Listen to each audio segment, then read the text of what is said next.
Hello साथियों, भारतीय साक्षरता नियम की धारा 16 यानी भारतीय साक्षरता नियम 2023 की धारा 16 और यही धारा 18 थी पहले में। जो भारतीय साक्षरता नियम 1872 है उसमें धारा 18 में बढ़नी थी, लेकिन अब धारा 16 में है। स्वीकृति कार्रवाई के पक्षकार या उसके अभिकर्ता। यहाँ कार्रवाई के पक्षकार मतलब सीधी सी बात है, कार्रवाई हो रही है, एक से अधिक पक्षकार हो सकते हैं, एक हो सकते हैं।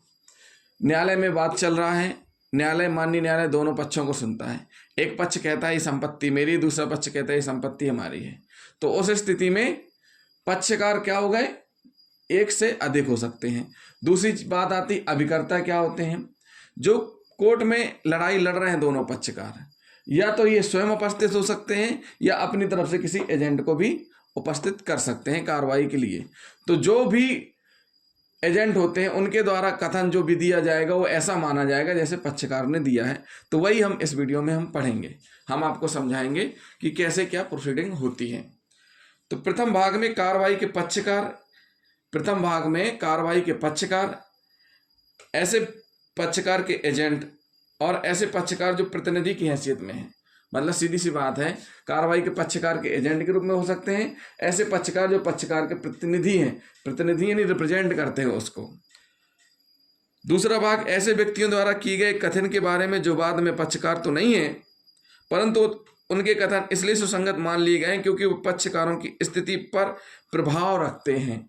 मतलब सीधी सी बात है, ऐसे व्यक्तियों द्वारा किए गए कथन के बारे में जो ये पक्षकारों की जगह है, एजेंट हैं, प्रतिनिधि हैं, ऐसे व्यक्ति द्वारा किए गए कथन के बारे में जो बाद में पक्षकार तो नहीं है परंतु उनके कथन इसलिए सुसंगत मान लिए गए हैं क्योंकि वे पक्षकारों की स्थिति पर प्रभाव रखते हैं, पक्षकारों से जुड़े हुए हैं। पक्षकारों के जो भी डिसीजन होना है उन पर भी डिपेंड करती हैं चीजें।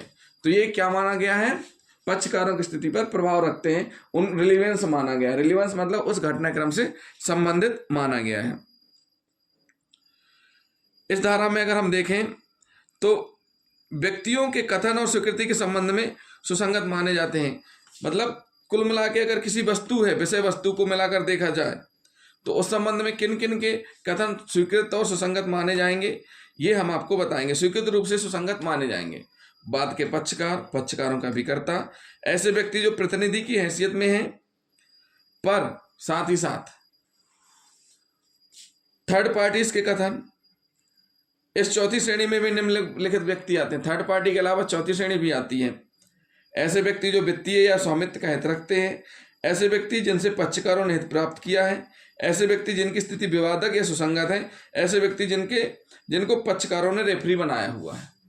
तो ये हो गया क्या, स्वीकृति कार्रवाई के पक्षकार उसके अभिकर्ता के द्वारा। अब हम आपको दूसरे भाग में बता रहे हैं वाद या कार्रवाई के पक्षकार कौन कौन से हैं।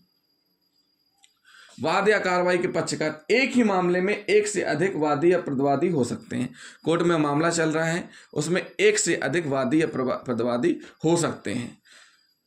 सैद्धांतिक रूप से तथा विधि की रीति के अनुसार किसी भी सहवादी या प्रतिवादी का कथन शेष पक्षकारों के विरुद्ध सुसंगत या बाध्यकारी नहीं होना चाहिए क्योंकि इससे क्षति पहुंचाई जा सकती है।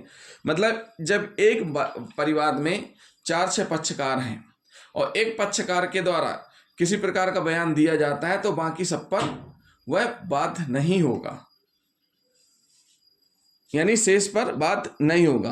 कोई भी प्रतिवादी अपने कथन द्वारा केवल अपने हित की सीमा तक बाध्य होगा। कोई भी प्रतिवादी जो भी एजेंट है, जिस पक्षकार का वह एजेंट है, वह अपने हित तक ही बाध्य होगा, ना कि दूसरे के हित के लिए।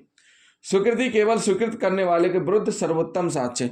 जो व्यक्ति भी स्वीकृति करता है उसके लिए वो सर्वोत्तम साक्ष्य माना जाता है। वो कहता है कि हाँ मैंने ऐसा गलत किया है या मैंने ऐसी चीज की है, तो उस स्थिति में उसके विरुद्ध सर्वोत्तम साक्ष्य मानी जाएगी अगर वह उस चीज को एक्सेप्ट करता है। अभी ये हो गया क्या, वाद या कार्रवाई के पक्षकार हमने बता दिए। पक्षकार एक या एक से अधिक हो सकते हैं। अब हम पढ़ेंगे इन्हीं पक्षकारों के अभिकर्ता यानी एजेंट्स। एजेंट क्या होते हैं, तो साथियों ये इसमें हम आपको बताने जा रहे हैं पक्षकारों के अभिकर्ता और एजेंट। मतलब इसका तात्पर्य यह है कि उस व्यक्ति से है जो कि अन्य के लिए किसी कार्य को करने या अन्य व्यक्ति से व्यवहार करने हेतु नियोजित किया गया है।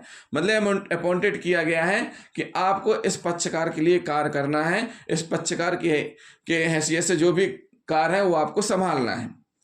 किसी पक्षकार के अभिकर्ता के कथन उसके मालिक के खिलाफ उसी आधार पर ग्राह्य होते हैं जिस आधार पर फर्म के एजेंट होते हैं, जिस आधार पर फर्म के एजेंट होते हैं उसी आधार पर ग्राह्य होते हैं। अभिकर्ता मालिक का प्रतिनिधि होता है। जो भी अभिकर्ता है वह कौन होता है? मालिक का प्रतिनिधि होता है।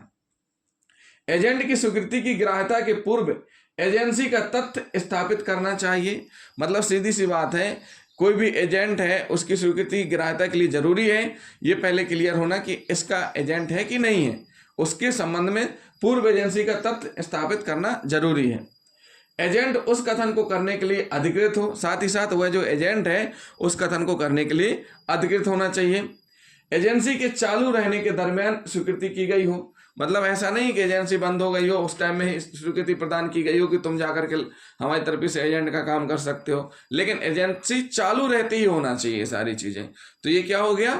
पक्षकारों के अभिकर्ता के बारे में हमने आपको बताया कि पक्षकार के अभिकर्ता कौन कौन से हो सकते हैं, कैसी क्या स्थितियां बनती हैं।